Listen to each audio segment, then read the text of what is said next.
నమస్కారం NSTV news కి స్వాగతం. నా పేరు సంధ్య. ఇక వార్తల్లోని ముఖ్యాంశాలని చూద్దాం.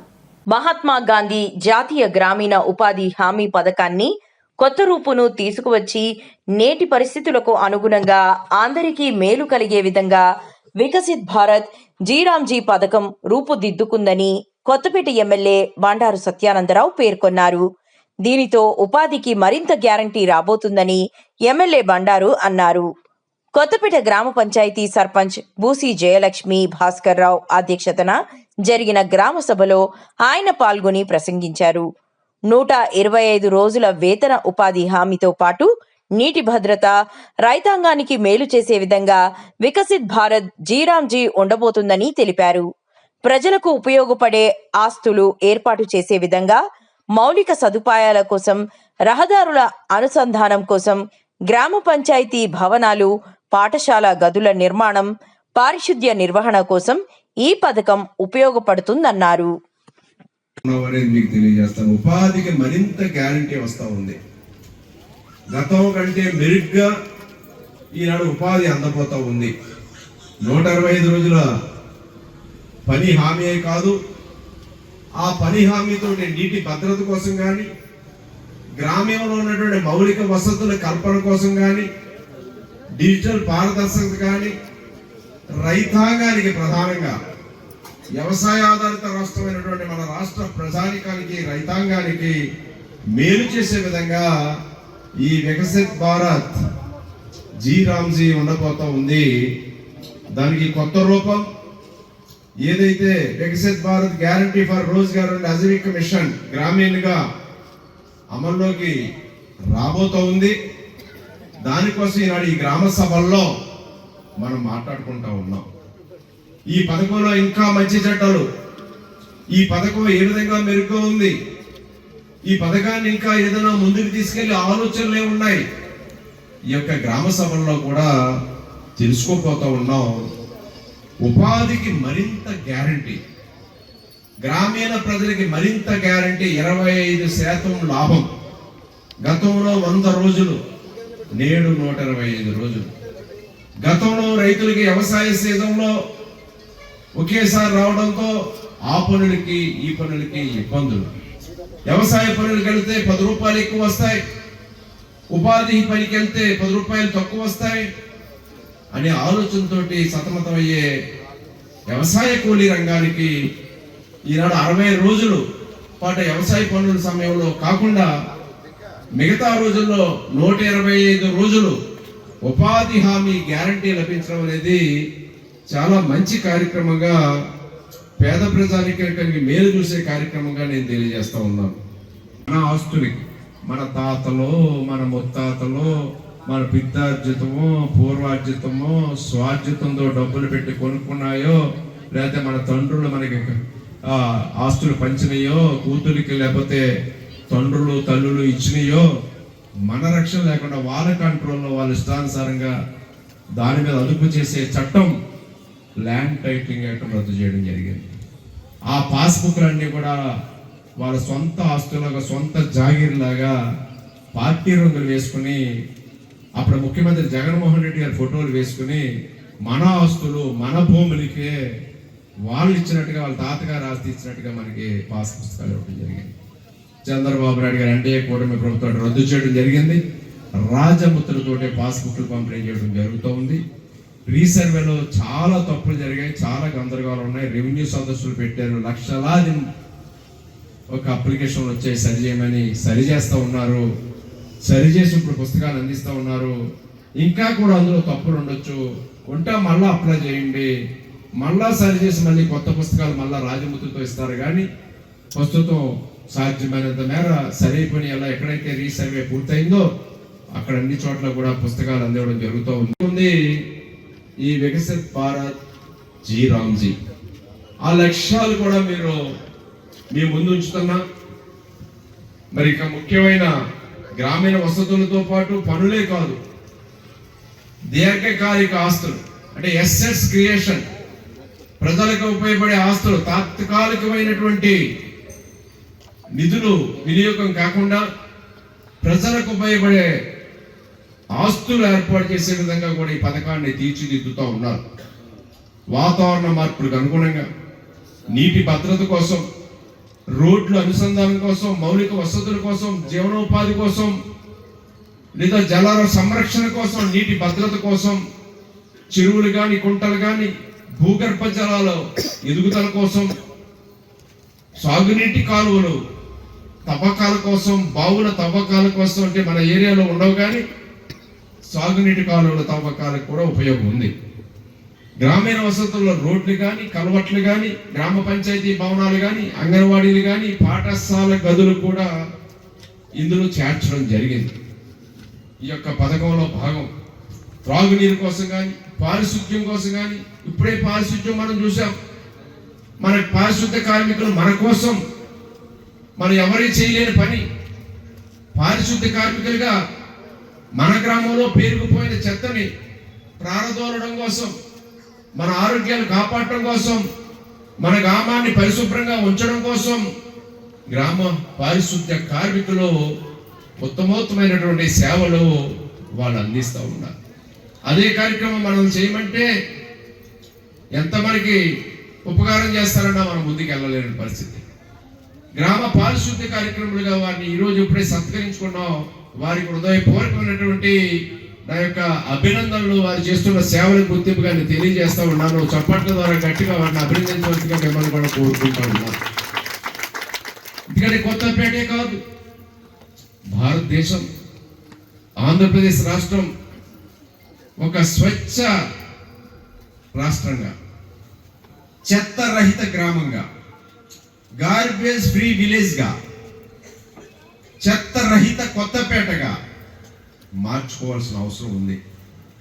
దానికి పారిశుద్ధ్య నిర్మూలన, డ్రైనేజీల క్లీనింగు, పచ్చదనాన్ని అభివృద్ధి పరచుకోవటం ప్రధానమైన కార్యక్రమాలుగా మనం ఉండాలి.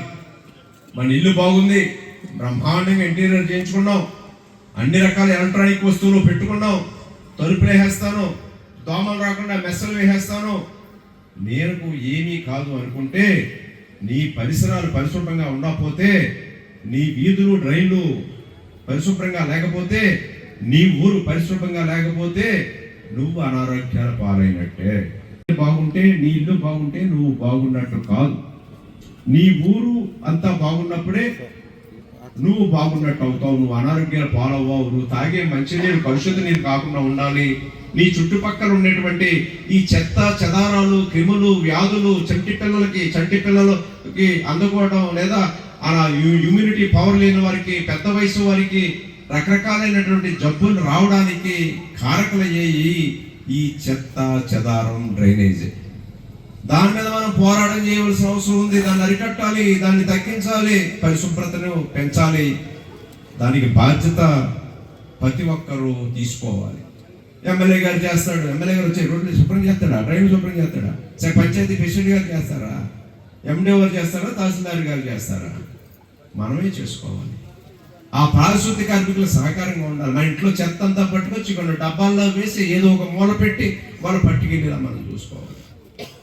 నాకేం పర్లేదు, నా ఇల్లు ఎక్కడ పడినా పర్లేదు, నా గుమ్మం దాడితే నాకు అవసరం లేదు, చెత్త రోడ్డు మీద పాడేస్తాం అనుకుంటే అది మనకేమీ కాదు అనుకుంటే తప్పు. తిరిగి అది మన వాళ్ళకే ఒకరికి వస్తుంది. ఆ క్లీనింగ్ మీద మాత్రం ప్రత్యేకంగా దృష్టి పెట్టాలి. లైబ్రరీలు, క్రీడా మైదానాలు, శ్మశానాలు, సోలార్ లైట్లు, పునరుత్పాదక ఇంధనం, సాంప్రదాయిక ఇంధనాలు, చెత్త నిర్వహణ కేంద్రాలు కూడా ఉపయోగించడానికి ఈ కొత్త పథకంలో తీసుకురావడం జరిగింది. గ్రామాల్లో సౌకర్యాలు మెరుగుపడాలి. లక్ష్యం గ్రామాల్లో సౌకర్యాలు మెరుగుపడాలి. జీవనోపాధి కల్పించే పనులు, వ్యవసాయం మీద కానీ, పశుసంవర్ధక మీద కానీ, చేపల పెంపకం మీద కానీ, స్కిల్ డెవలప్మెంట్ కానీ, కోల్డ్ స్టోరేజ్లు, దేవదోమలు కానీ, డైరీ షెడ్లు కానీ, గొర్రెలు మేకల షెడ్లు కానీ, కంపోస్ట్, వర్మీ కంపోస్ట్ కానీ, గ్రామీణ మార్కెట్లు కానీ, వారపు సంతలు కానీ అవి అభివృద్ధి పరచడానికి కూడా ఈ పథకంలో జీవనోపాధి, మనకి బతుకు తెరువు, మనకు బతకడానికి సహకారం, ఏ మేరకు ఏ విధమైన పథకాల ద్వారా ఇక్కడ ప్రజలు బతకడానికి, జీవనోపాధికి సహాయం చేయొచ్చో అవన్నీ చేయడానికి కూడా ఈ పథకంలో చేర్చడం జరిగింది. ప్రకృతి వైపరీత్యాల నివారణ పనులు. మనందరికీ తెలుసు, ఎప్పుడు ప్రకృతి ప్రకోపిస్తుందో, ఎప్పుడు వరదలు తీవ్రంగా మనకు వస్తాయో, ఎప్పుడు తుఫాన్లు మన మీద దాడెత్తుతాయో, ఎప్పుడు పెనుగాలులు గట్టిగా వస్తాయో మనం ఊహించలేం, భయపడుతూ ఉంటాం. అటువంటి వాటిని నివారణ కోసం, రక్షణ చర్యల కోసం తుఫాను షెల్టర్లు కానీ, వరదలు వచ్చినప్పుడు మునిగిపోతూ ఉంటాయి చేలు. రైతులు వర్షాలు, భారీ వర్షాలు కురిశాయి, చేలు మునిగిపోయాయి, చెట్లు పంపకాలు ఉన్నా, ఈ యొక్క వైపరీత్యాల పునరుద్ధరణ పనులు, వైపరీత్యాలను దెబ్బతింటే తన సరిదిద్దాల్సిన పనులున్నా అవన్నీ కూడా ఈ పథకంలో వస్తాయి చేసుకుంటూ ఉన్నారు. నూతన సంవత్సరం ఆరంభం బ్రహ్మాండంగా 2026కి స్వాగతం పలికాం. కొద్ది రోజుల్లో సంక్రాంతి పండుగ జరుపుకోతా ఉన్నాం. ఈ నూతన సంవత్సరం ఇంకా బాగా అభివృద్ధి చెందాలి. ఎన్డీఏ కూటమి పాలనలో నారా చంద్రబాబు నాయుడు గారి యొక్క సారథ్యంలో, ఉప ముఖ్యమంత్రి గారు పవన్ కళ్యాణ్ గారి యొక్క సహకారంతో, మోడీ గారి యొక్క స్ఫూర్తితో ఈనాడు అనేక కార్యక్రమాలు పేద ప్రజానీకానికి, గ్రామాలకు ఒక పక్క సంక్షేమం, ఒక పక్క అభివృద్ధి విరివిగా జరగాలని, మనందరం కూడా ముందడుగు వెయ్యాలని ఈ సందర్భంగా నూతన సంవత్సరంలో మీ అందరినీ కూడా కోరుకుంటూ ఉన్నాను. అందులో భాగంగానే వికసిత్ భారత్ జీరామ్జీ అంటే గతంలో నరేగా, మహాత్మా గాంధీ జాతీయ ఉపాధి పథకాన్ని కొత్త రూపం తీసుకొచ్చి ప్రస్తుత ఆధునిక కాలానికి అనుగుణంగా ఇప్పుడున్న ప్రజానీకానికి మేలు కలిగే విధంగా ఈ పథకానికి మెరుగులు దిద్ది, ఈ యొక్క ఏదైతే 2047 వికసిత్ భారత్ ఉందో, ఏదైతే స్వచ్ఛ ఆంధ్రగా, స్వచ్ఛ భారత్గా స్వర్ణాంధ్ర సాధించాలని అనుకుంటా ఉన్నామో, ఆ లక్ష్యాన్ని చేరడం కోసం వికసిత్ భారత్ జీరామ్జీ ప్రధానమైనటువంటి వనరుగా మారబోతా ఉందనేది ఈ సందర్భంగా మీకు తెలియజేసుకుంటూ ఉన్నా. అందులో ప్రధానమైన అంశాలు అందరూ కూడా వేదిక ముందు మాట్లాడిన పెద్దలు కూడా చెప్పడం జరిగింది. 125 రోజుల వేతన ఉపాధి హామీ లభించింది. గతంలో 100 రోజులు అందించేవారు, నేడు 125 రోజుల వేతన ఉపాధి హామీ లభించింది. ఒక గ్రామ పంచాయతీ ఒక ప్రణాళికాబద్ధమైన అభివృద్ధికి కూడా శ్రీకారం చుడుతూ ఉన్నారు. ఒక నిరుద్యోగ సమస్య పరిష్కారం కోసం ఒక బలమైన వ్యవస్థగా ఇది రూపుదిద్దుకోపోతా ఉంది. అన్ని పథకాలను కూడా అనుసంధానం చేయబోతా ఉన్నారు. వికసిత గ్రామ పంచాయత్ అభివృద్ధి చెందాలి అనే ఆలోచనతో అనుసంధానం చేయబోతా ఉన్నారు. పథకం అమలులో, చెల్లింపుల్లో కానీ లేదా ఆలస్యాల్లో కానీ ఆ లోటుపాట్లన్నీ సరిదిద్దుతూ ఉన్నారు. డిజిటలైజేషన్, నూతన సాంకేతికను జోడించి ఈ పథకాన్ని ఇంకా పకడ్బందీగా అమలు చేయడం కోసం వికసిత్ భారత్ జీరామ్జీ రేపు మనకి దోహదపడబోతుందనే విషయాన్ని కూడా ఈ సందర్భంగా మీకు మనవి చేస్తూ ఉన్నా. ఈ యొక్క పథకం చాలా రోడ్డు, తర్వాత ఇది గ్రావెల్ రోడ్డు, తర్వాత ఇది మెటల్ రోడ్డు, తర్వాత ఇది తార్ రోడ్డు, ఇప్పుడు సిమెంట్ రోడ్డు. ఈ సిమెంట్ రోడ్డు మీద కూడా ఇంకా రేపు స్పాంజ్ రోడ్లు వస్తాయి, శుభ్రంగా పడుకునే. ఆ రోజులు కూడా చూస్తాం మనం ముందు.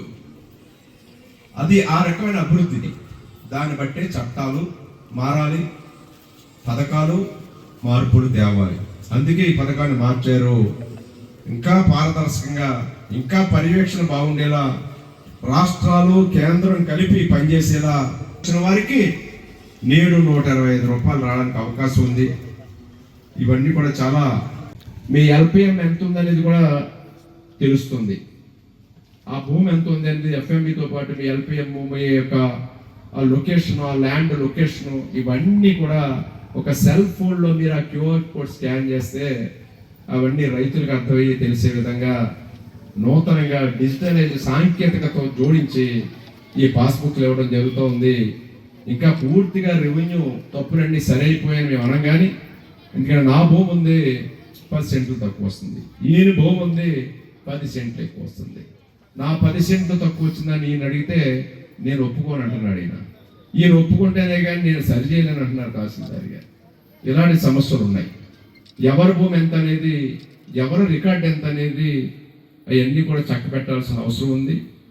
ఇవాళ కూటమి ప్రభుత్వం రెవెన్యూ సంస్కరణలు భారీ ఎత్తున తీసుకొస్తూ ఉంది.